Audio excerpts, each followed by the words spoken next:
Hi hello friends, ಎಲ್ಲರಿಗೂ ನಮಸ್ಕಾರ. ರೇಖಾ ಅಡುಗೆಗೆ ಸ್ವಾಗತ. ಇವತ್ತೊಂದು ಡಿಫ್ರೆಂಟಾಗಿ ಸೂಪರಾಗಿರುವಂಥ ರೆಸಿಪಿ ತೋರಿಸ್ಕೊಡ್ತೀನಿ. ಅದೇನಪ್ಪ ಅಂದರೆ ಕ್ರೀಮಿ ಫ್ರೂಟ್ ಸಲಾಡು. ಸೊ ಮನೇಲಿ ಯಾವುದಾದ್ರು ಫ್ರೂಟ್ ಇದ್ದಾಗ ಈ ಥರ ಡಿಫ್ರೆಂಟಾಗಿ ಮಾಡಿಕೊಡಿ ತುಂಬಾ ಇಷ್ಟಪಟ್ಟು ತಿಂತಾರೆ.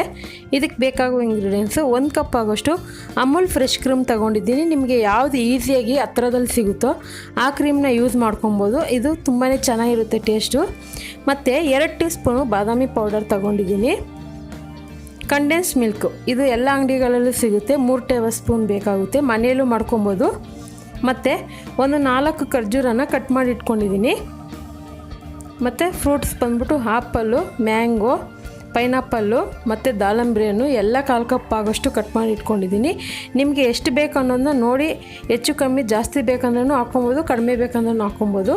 ಡ್ರೈ ಫ್ರೂಟ್ಸ್ ಬಂದ್ಬಿಟ್ಟು ಬಾದಾಮಿ, ಪಿಸ್ತಾ, ಗೋಡಂಬಿ ಎಲ್ಲ 1 ಟೇಬಲ್ ಸ್ಪೂನ್ ಆಗೋಷ್ಟು ಕಟ್ ಮಾಡಿ ಇಟ್ಕೊಂಡಿದ್ದೀನಿ. ಈಗ ಯಾವ ರೀತಿ ಮಾಡೋದಂತ ನೋಡೋಣ.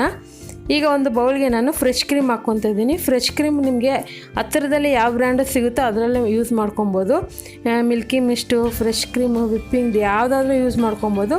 ಅದೇ ಕ್ರೀಮಲ್ಲಿ ಮಾಡೋದ್ರಿಂದ ನಿಮಗೊಂದು ಟೇಸ್ಟು ಸೂಪರಾಗಿರುತ್ತೆ. ಒಂದು ಡೆಸರ್ಟ್ ಅಂತಲೇ ಹೇಳ್ಬೋದು. ಇದು ಮನೆಗೆ ಗೆಸ್ಟ್ ಬಂದಾಗ ಮನೇಲಿರೋವಂಥ ಫ್ರೂಟಲ್ಲಿ ಮಾಡ್ಕೊಬೋದು.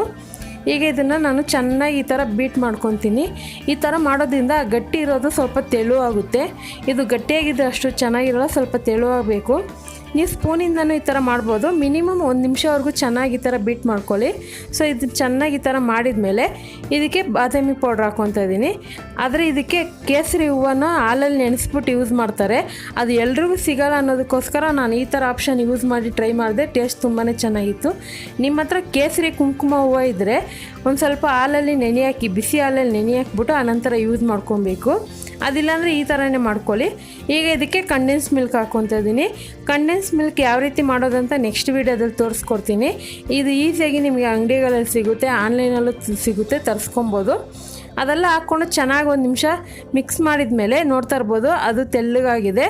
ಇವಾಗ ನಾನು ಕಟ್ ಮಾಡಿರೋಂಥ ಫ್ರೂಟ್ಸೆಲ್ಲ ಹಾಕ್ಕೊತಾ ಇದ್ದೀನಿ.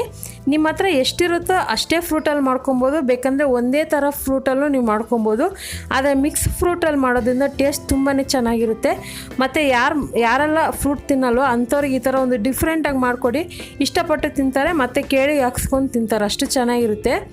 ಈಗ ಇದಕ್ಕೆ ಡ್ರೈ ಫ್ರೂಟ್ಸ್ ಎಲ್ಲ ಹಾಕ್ಕೊಂಡಿದ್ದೀನಿ ಮತ್ತು ದಾಳಿಂಬೆ ಹಣ್ಣು ಇದೆಲ್ಲ ಹಾಕ್ಕೊಂಡು ಚೆನ್ನಾಗಿ ಮಿಕ್ಸ್ ಮಾಡ್ಕೊಳ್ಳೋಣ.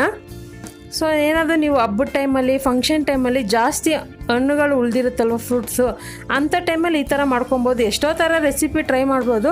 ಆದರೆ ಈ ಥರ ಯಾವತ್ತೂ ನೀವು ಟ್ರೈ ಮಾಡಿಲ್ಲ ಅಂದರೆ ಒಂದು ಸರಿ ಟ್ರೈ ಮಾಡಿ ನೋಡಿ, ಟೇಸ್ಟ್ ತುಂಬಾ ಚೆನ್ನಾಗಿರುತ್ತೆ. ಸೊ ಇದು ರೆಡಿಯಾಗಿದೆ. ಇದನ್ನು ಸರ್ವ್ ಮಾಡೋಕ್ಕೆ ಮುಂಚೆ ಒಂದು 1/2 ಅವರ್ ಫ್ರಿಜ್ಜಲ್ಲಿ ಇಟ್ಬಿಟ್ಟು ಸರ್ವ್ ಮಾಡ್ಕೊಳ್ಳಿ. ಇಲ್ಲಾಂದರೆ ನೀವು ಹಾಗೆ ಸಹ ಸರ್ವ್ ಮಾಡ್ಕೊಬೋದು.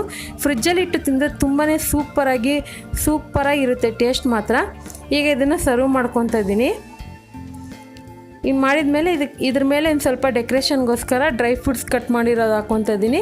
ಸ್ವಲ್ಪ ದಾಳಂಬ್ರಿ ಹಣ್ಣು ಹಾಕ್ಕೊತಾ ಇದ್ದೀನಿ. ಖಂಡಿತ ಇವತ್ತು ಮಾಡಿರೋಂಥ ಈ ರೆಸಿಪಿ ನಿಮಗೆಲ್ಲ ಇಷ್ಟ ಆಗಿದೆ ಅಂದ್ಕೊತೀನಿ. ಇಷ್ಟ ಆಗಿದೆ, ನೀವು ಟ್ರೈ ಮಾಡಿ ಯಾವ ರೀತಿ ಬಂತು ಅಂತ ಕಮೆಂಟ್ ಮಾಡಿ. ಹಾಗೆ ಲೈಕ್ ಮಾಡಿ, ಶೇರ್ ಮಾಡಿ. ರೇಖಾ ಅಡುಗೆ ಚಾನಲ್ನ ಸಬ್ಸ್ಕ್ರೈಬ್ ಮಾಡಿ. ಈ ವಿಡಿಯೋ ನೋಡಿದ್ದಕ್ಕಾಗಿ ಎಲ್ಲರಿಗೂ ಧನ್ಯವಾದಗಳು. ಟೇಕ್ ಕೇರ್, ಬಾಯ್.